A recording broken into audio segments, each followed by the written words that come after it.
ना तकलीफ ना संघर्ष तो खाक मजा बा जियला में। ना तकलीफ ना संघर्ष तो खाक मजा बा जियला में।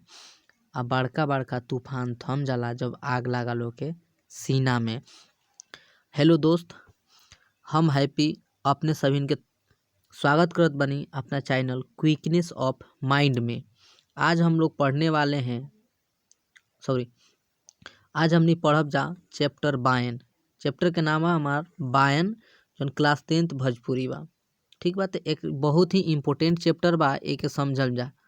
ठीक है, काहे कि ऐसे बहुत बार के क्वेश्चन बहुत भर भर के पूछल बा इस चैप्टर से, यही से इस चैप्टर के पहले पढ़ावत बन जा। ठीक बा, तो एक अच्छा से देखब जा आ पढ़ब जा। ठीक बा, तो चली, अगर वीडियो अच्छा लागता तो चैनल के सब्सक्राइब कर लेम जा, अपने दोस्तों के पास भी वीडियो के शेयर कर देम। उनसे अपना दोस्त से भी बोली कि चैनल के सब्सक्राइब कर ली। चली तो स्टार्ट करत बन जा। हमने चैप्टर के नाम बा बायन, बहुत इंपॉर्टेंट चैप्टर बा। चली, बायन सबसे पहले क्वेश्चन पूछल जाए कि बायन का है, तो बायन एक कहानी है। कहा बायन एक कहानी है। ठीक बा, ए पर ध्यान देम जा। ठीक बा, चली अब आगे देखी। सुगिया ना जानत रहे कि ओकरा प्रीतम ड्राइवर के का हो गइल बा। एमे एक पात्र के नाम बा सुगिया। सुगिया एक लड़की बा, उ ना जानत रहे कि ओकर प्रीतम ड्राइवर के का हो गइल बा। ध्यान से सुने, बहुत इंपॉर्टेंट बा। ठीक बा, जानत तो ओकर ड्राइवर पति जितनो ना रहे। कहे के मतलब सुगिया के यहाँ पति के बाटे, सुगिया के पति ये जान के बा। सुगिया के पति के नाम बा जीतन, जाकि ओकरा एगो बीमारी भई रहे। उहो ना जानत रहे कि ओकरा कौन बीमारी भइल बा, ओकरा कौन रोग लाग गइल बा। अपना खानदान में उ एगो गोर गबरू 6 फीट 9 ही रहे। यानी कि उ अपना खानदान में अकेला ही गोर रहे आ 6 फीट के रहे और बहुत अच्छा रहे। ठीक बा, घुघरालू बाल, चाकर छाती, मुट्ठी भर के कमर। ठीक बा, ऊंच लीलार, सकुची के पोंछ के कोड़ा जैसन कसल गठिला शरीर। माने शरीर से देह हाथ से बहुत अच्छा रहे, उ सुंदर रहे। लेकिन ओकरा एगो बीमारी हो गए रहे, लेकिन उहो ना जानत रहे कि ओकरा का बीमारी भइल बा। ठीक बा, जब फगुआ चाहे चैता के गोर में कासा के बढ़का झाल लेके ठेहुनिया मार के सीना तान के आलाप ले, तो पूरा गांव जहार ओकरा टासी पर आह आह कर उठत रहे। जब फगुआ आवे तो उ का करे, गीत गावे ओकरा खातिर पूरा गांव जहार आह आह करके उठत रहे। यानी कि बहुत अच्छा लागत रहे ओकर गीत गावल। ठीक बा, अब सुनी आगे सुनेम जा का बा। अभिलाखा ठाकुर अपना मोछ पर ताव देत ललकार उठस, चावस बेटा। यानी उ जो ओकर बेटा उनकर पापा के नाम का रहे, तब सुनम जा अभिलाष ठाकुर। ठीक बा, ध्यान देम जा अभिलाष ठाकुर। ऐसे अपने समन के एको को ऑब्जेक्टिव ना छूटी। चैप्टर तो तनका बड़का बा, लेकिन ध्यान से सुनम जा। ठीक बा, सुनी। करेजा बागम 52 गज के कर देले, ओकरा ब्यासीगिरी के चर्चा गांव जहार में चटकारा ले के होत रहे। गीत गवनी के ओकर प्रतिष्ठा बढ़त जात रहे। जब गीत गावे तो ओकर चर्चा गांव जहार में होत रहे, ओकर प्रतिष्ठा भी बढ़ल जात रहे। ओकरा सोहरते पर लोभा के सुगिया के बाबू ओकरा के आपन दामाद बनौले रहस। माने ओकरा इहे सब पर लुभा के सुगिया के बाबू ओकरा के दामाद बनैले रहन। ठीक बा, अब आगे सुनी जा। देखी, सुगिया कमाल के सुनर लड़की रहे। सुगिया बहुत सुंदर रहे। विधाता ओकरा के फुर्सत से चाव से रचले रहलन, यानी बहुत सुंदर रहे, विधाता के बहुत अच्छा से बनैले रहलन। नैन नक्शा छुरी कटारी नियर तीखा, धप दप गोर यानी बहुत गोर रहे। गज गामिनी, घर के दुलारू तेतर बेटी रहे, उ घर के तेतर बेटी रहे। सुनब जा, बहुत गांव देहात बात चलेला, समझ आवत हुई। ओकर बाबू अपना गिरहत लोग के दाढ़ी बनावत गुमान से बोल उठस, मालिक चाहे कहल बा तेतर बेटी राज रजावे, तेतर बेटा भीख मंगावे। मने ओकर पापा कहत रहलन दाढ़ी बनावस कि तेतर बेटी राज रजावे आ तेतर बेटा भीख मंगावे। रउआ सब देखब अपना सुगिया खातिर ऐसन दामाद उतारब कि देखनिहार के धरनिहार लागी। के बोलक? तो उनकर बाबूजी सुगिया के। ठीक बा, अब आगे सुनी। लक्ष्मण उर्मिला के जोड़ी बनाए, यानी वो सुगिया के पापा बोलत बानी कि हम अपना बेटी के लक्ष्मण और उर्मिला के जोड़ी बनाए, शादी करे, तो ऐसन मतलब कि दामाद खोजे। चली चाहे जब सुगिया आ जीतन के सुमंगल होत रहे,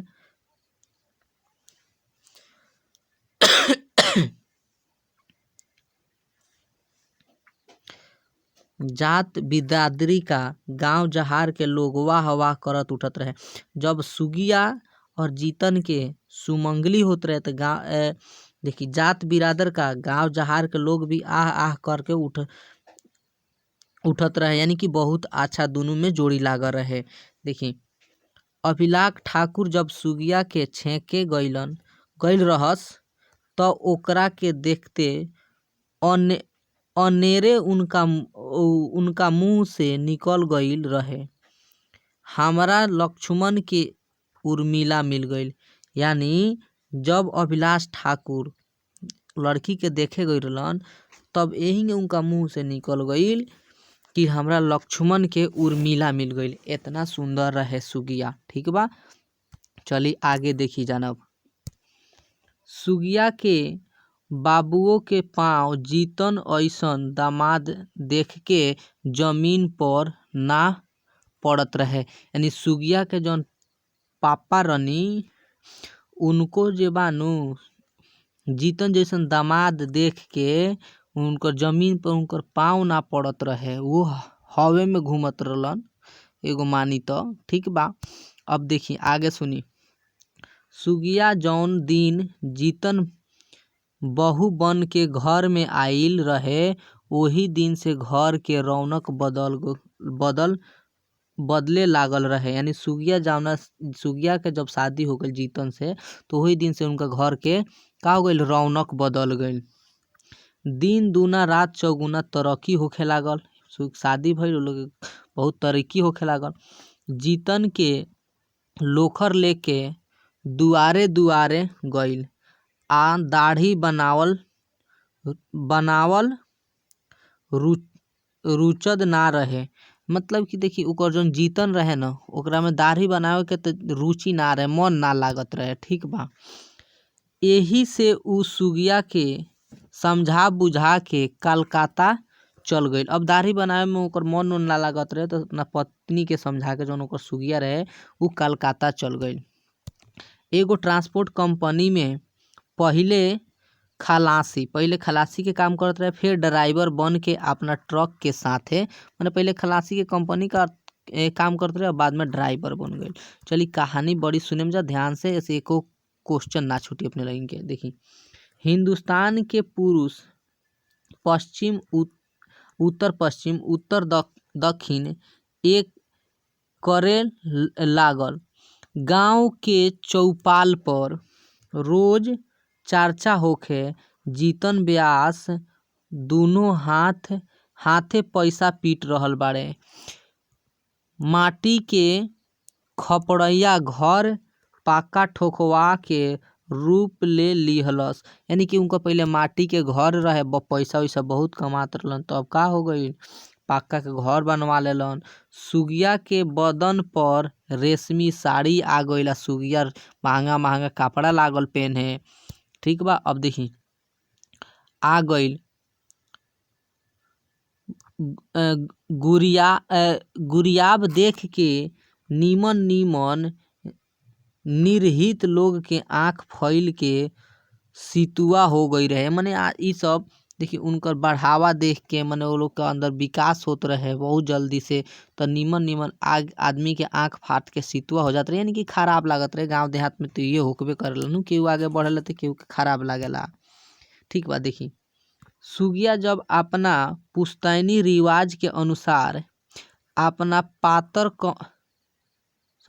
पुश्तैनी रिवाज के अनुसार अपना पातर कमर पर बायन के दौड़ के दहिना हाथ लहरावत लहरदार चकल लेले मस्त चाल से बायन बाटे खातिर गांव के गली से गुजरे। तब चौक चौराहा पर जमल नौही लोग भीतरे भीतरे कट के रही जास, यानी कि सुगिया बहुत अच्छा दिखत रहे, यही से लोग उनका के मने देखत रहे। ठीक बा, देखी केहू के छेड़खानी के हिम्मत ना होत रहे। बायन बाटत सुगिया के देख के भसुर के उम्र वाला जवानों लोग देवर बने के खातिर ललच जात रहे, यानी सुगिया बहुत सुंदर दिखत रहे। देखी अब आगे चली। का हो सुगिया भौजी, सबके बाँट तारू, हमरा के डांट तारू, ऐसे मतलब कि लोग कमेंट करत रहे। अरे हमरा बाखिर बा कि ना कौनो बैठका से आवाज आई, माने लोग घर घर से तरह के कमेंट करत रहे सुगिया के।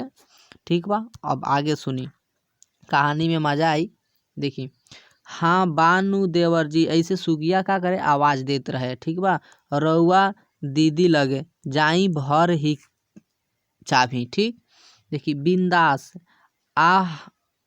हजारी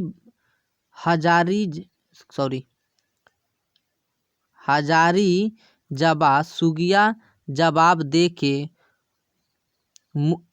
मुस्की के मोती झारत अपना मस्त चाल से निकल जाई आ बखरा मांगे वाला नौही पर ओकर साथी बेग बदन का साथे ठहका लगा के 5 घैला पानी ठरका देस।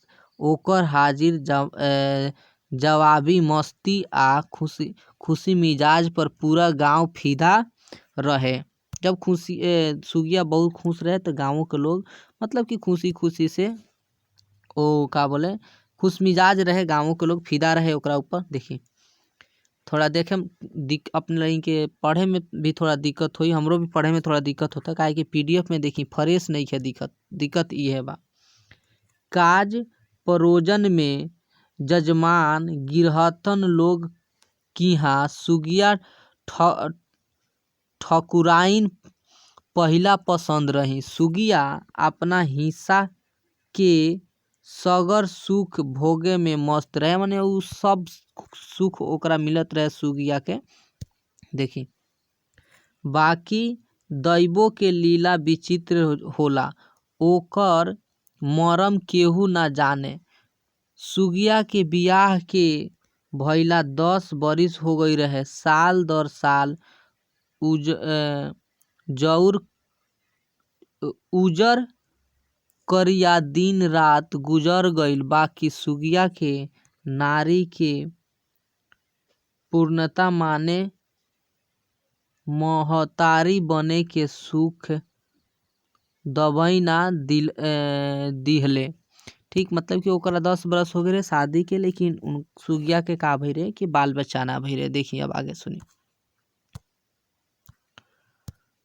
उनकर मर्जी का रहे ई तो उहे जानस, माने भगवान के। सुगिया के का उ तो इनका मर्जी के अपना मर्जी मान के शादी बियाह परब त्योहार में अपना गीतन के मस्ती में खुलेआम खुला हास्य परिहास से सौर गांव के सरबो करत अपना भीतर से खुश रहे, ओकरा अपना जिंदगी से कोनो शिकायत ना रहे। लेकिन सुगिया के कोनो ऐसे शिकायत ना रहे।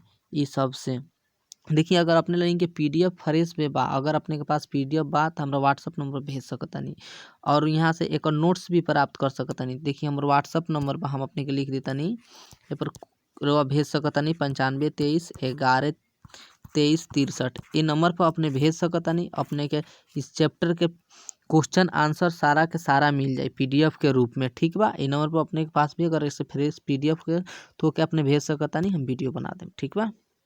चली अब आगे देखी। एक रात 10 बजत रहे, पड़ोसी ढोढई राम के दुकान में लागल WLP टेलीफोन रहे, जेकरा से गांव भर के जुड़ाव बाहर से हो जात रहे। मतलब ढोढई राम के दुकान पर एगो टेलीफोन लागल रहे, उसे गांव भर लोग बतियाए, ठीक बा। ढोढई टेलीफोन उठा के बतियावे आ अपना बेटा छोटू से सुगिया के सुगिया के बुलावे खातिर भेज दिहले। मतलब कि ओकरा पति के फोन आइल तो सुगिया के बुलावे खातिर अपना बेटा के भेज दिलक। सास के गोड़ में तेल लगावत सुगिया के छोटू कहलक कि जीतन काका के फोन बा। सासो ओकरा के खुशी खुशी से जाए के आदेश दे दिहली। सुगिया उछल में उठते छोटू के साथे आंगन से निकल के जेठानी देवरानी से भून अनुसार अनसुना करके जब उ बाहरी बैठाका से गुजर रहे तो अभिलाख ठाकुर खखराते टोक दिहले। यानी जब वो घर से निकलत रहे तो एगो अभिलाख ठाकुर लन ओकरा के खखारते टोक दिलन, केकरा के, सुगिया के, ठीक बा। अब सुनी आगे का होता। इतना रात के कहाँ जाता रुकनिया, ड्राइवर बाबू के फोन बा बाबूजी। मतलब वो सुगिया बोलत गइल कि ड्राइवर बाबू के फोन बा। अच्छा जा, चोर बतिया तो ले ल, ठीक बा। मतलब कि चोर बतिया तो ले ल। अच्छा बाबूजी, ठीक बा, यानी लाइट के कहनी, ठीक बा। अब सुनी आगे। सुगिया उनका चौकी से टॉर्च उठा के झटका से निकल गई, ठीक बा। टॉर्च उठा के तेजी से निकल गए। ढोढई राम टेलीफोन के बगल में राखल रिसीवर के ओकरा ओर इशारा करके दुकान के बाहर बैठ गइल। मर्द मेहरारू के बीच में उ बाधा बनल उचित ना समझेला। सुगिया रिसीवर उठा के, ओकरा हाथ में रिसीवर रहे, उ चेहरा पर अपना प्रीतम ड्राइवर के बोली सुने के उत्सुक रहे, यानी कि बात करे खातिर का रहे, जीतन से बेचैन रहे। चलिए अब आगे सुनी। हेलो, कहवा से बोलत तार? ए ड्राइवर बाबू, सुगिया बोलता, पटना से। तू पटना से? तोहरा आवाज अतना कमजोर काहे लागत बा हो? मतलब सुगिया पूछता। तबीयत खराब बा का? आ रहल बाड़ा कब? माने सुगिया पूछता कि कब आ रहल बाड़ा, ठीक बा। काहे? अरे आवाज सब ठीक कर देब, ठीक बा। अरे आवब सब ठीक कर देम। हाँ, यहाँ सब कुछ ठीक ठाक अपना जगह पर बा, राख तानी, ठीक बा। मतलब कि ओकर का बोलला, जीतन बोलता कि यहाँ सब कुछ ठीक ठाक बा, अब हम रख तानी। चली आगे सुनी।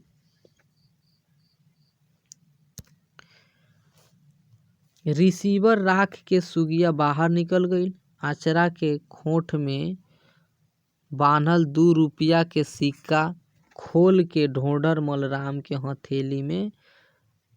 हथेली पर धरत हंसते हंसते बोलल, थैंक यू देवर जी। मैंने 2 रुपया निकाल के उनका के देलक। ठीक बा, चली अब आगे देखी।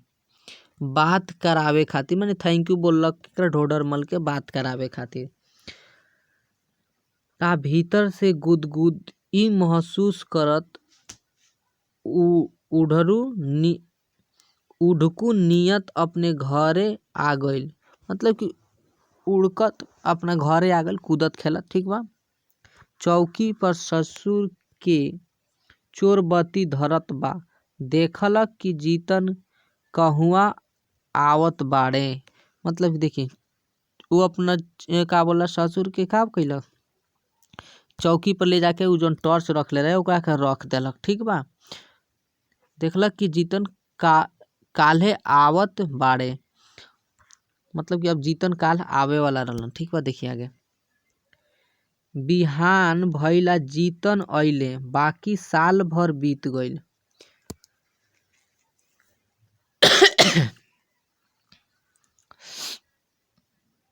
लौट के काम पर ना जा सकले। बिहान भइला जीतन अइले लेकिन साल भर बीत गइल, उ फिर दोबारा काम करे ना गइले। उनकर बीमारी बढ़त जात रहे, माने उनका कोनो एगो बीमारी रहे लेकिन दोनों के पता ना रहे। देखिए अब बीमारी बढ़त जात रहे। सुगिया अपना ड्राइवर के लेके कहाँ कहाँ ना गई, माने बहुत जगह इलाज करावे गइल। ओझा गुनी, फिर फरकी, देवल मसाज, सगरे टंगले।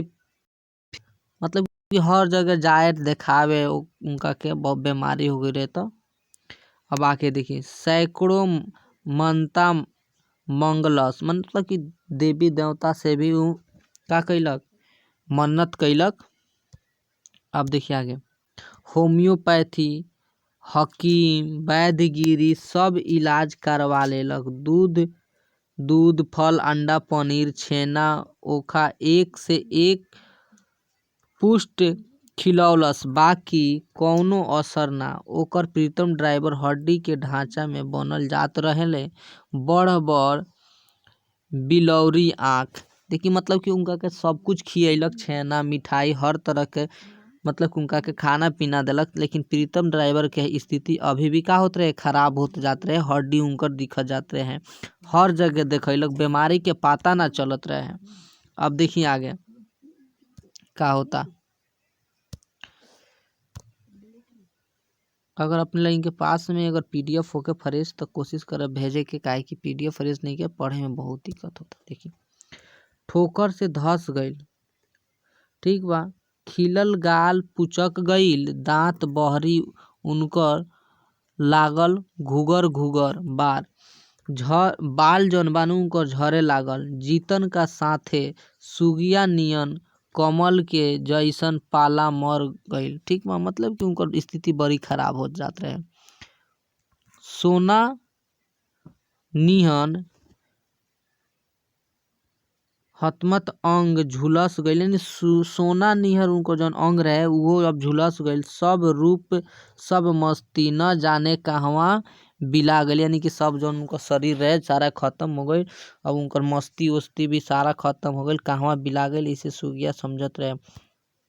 ना जाने केकरा नजर लग गइल ओकरा सोहाग के, यानी सुगिया के पति के केकर नजर लग गइल अभी ना पता चले। अब बीमारी के भी पता ना चले। देखिए अब आगे चलिए। सुगिया पीएमसीएच से अलग ढाबा वार्ड में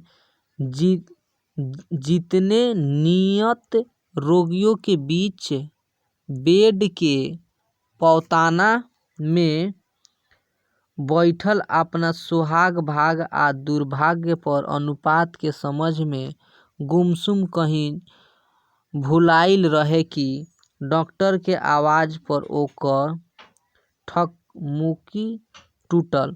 देखिए अब वो एक जगह बैठा रहे, आप वही दुख में भुलाइल रहे। तब तक का भइल कि डॉक्टर के आवाज आ गइल।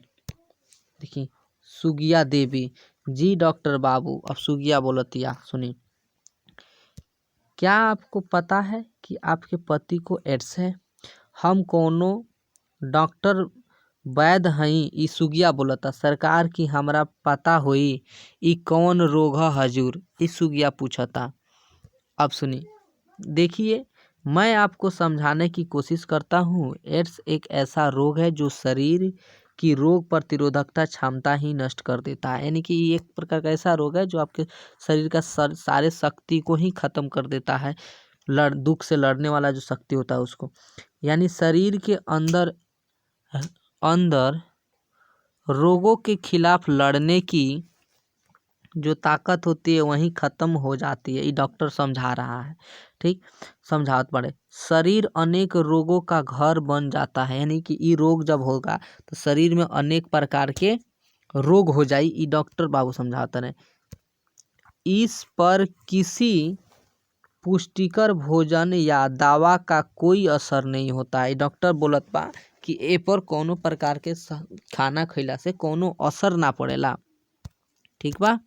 धीरे धीरे आदमी के मौत हो जाला। यह रोग खून में HIV नामक विषाणु के प्रवेश करने पर होता है। देखिए ये क्वेश्चन यहाँ पे फेमस है, ये पूछा जाएगा, ठीक है। तो कौन सा रोग खून में HIV नामक विषाणु के प्रवेश करने से होता है, ध्यान रखिएगा। यह विषाणु अद्भुत सुई से एड्स ग्रसित व्यक्ति के साथ अनुरक्षित संभोग से माता से संतान में अथवा दूषित रक्त चढ़ाने से एक से दूसरे शरीर में प्रवेश करता है, ठीक है। तेजी से फैलता है, बहुत तेजी से फैलता है। इस तरह जो अपने जीवन साथी के अलावा दूसरे अनजान लोगों के साथ अनुरक्षित सहवास करते हैं उन पर विशेष खतरा मंडराता रहता है। यह विषाणु साथ रहने, खाने पीने, हाथ मिलाने अथवा कपड़ा बर्तन इस्तेमाल करने से नहीं फैलता। चूँकि अब तक इस रोग की कोई कारगर दवा नहीं है, इसलिए इससे मृत्यु निश्चित है, ठीक है। एकमात्र सच्चाई यह है कि जानकारी और संयमित जीवन शैली ही इसे बचने के उपाय है। ये डॉक्टर सब समझावत बा। देखिए अपने पति ट्रक ड्राइवर हैं, आपके पति ट्रक ड्राइवर हैं, इनको यह रोग कैसे लगा यह तो यही जाने, लेकिन अभी आप भी अपना खून दीजिए, हमें आपको भी जांच करनी है। कौन? डॉक्टर सुगिया से अब खून मांगता है कि आपका भी खून जांचना है।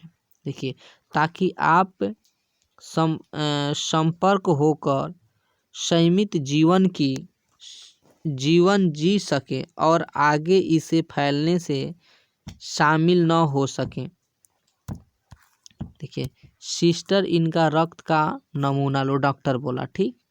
सुगिया हक्का बक्का डॉक्टर के बात सुनत रह गई, मतलब सुगिया ई बात सुन के हक्का बक्का हो गई। देखिए नर्स नया सिरिंज निकाल के ओकरा बाह से खून लिहला। नर्स उनका शरीर से खून ले लेलक। नमूना के डॉक्टर आ नसे तो चल गई लोग, बाकी सुगिया के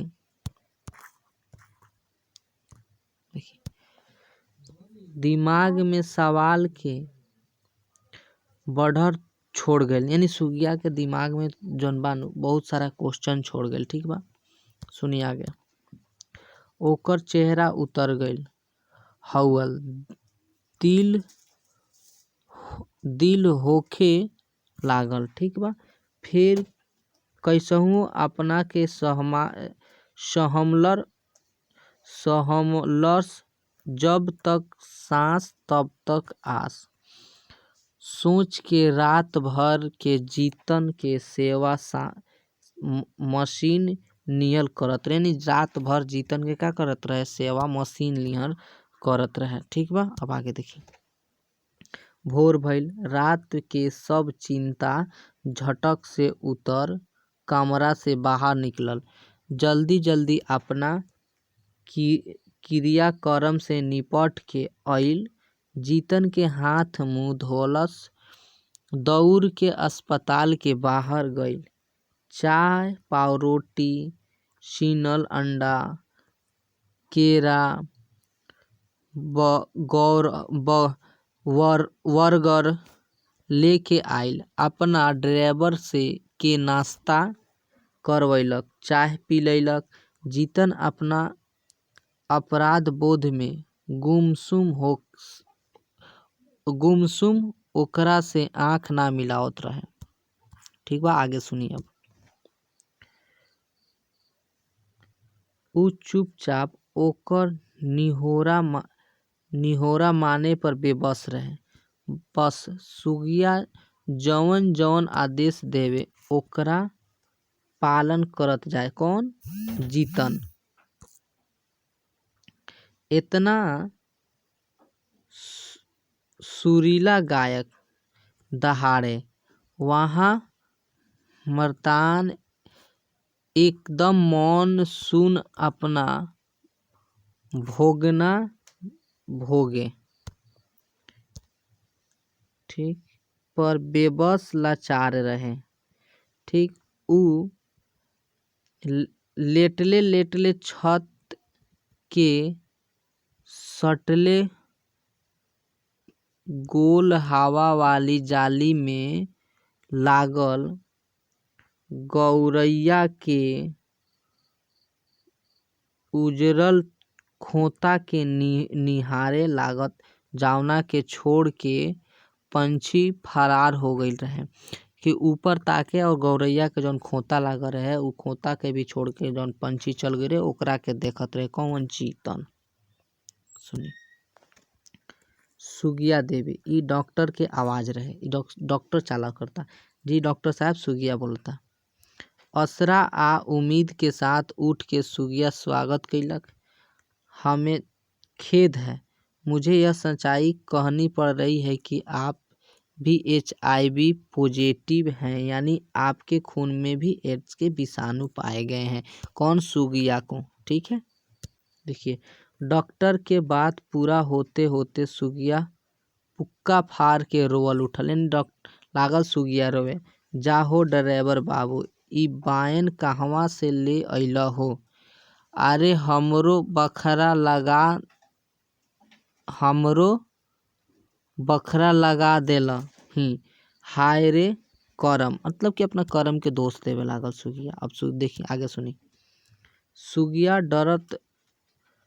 डकरत हकरत माथा ध के धरती पर थस से बैठ गइल। ओकरा रोआइन से पूरा वार्ड में फिर पसारे लागल।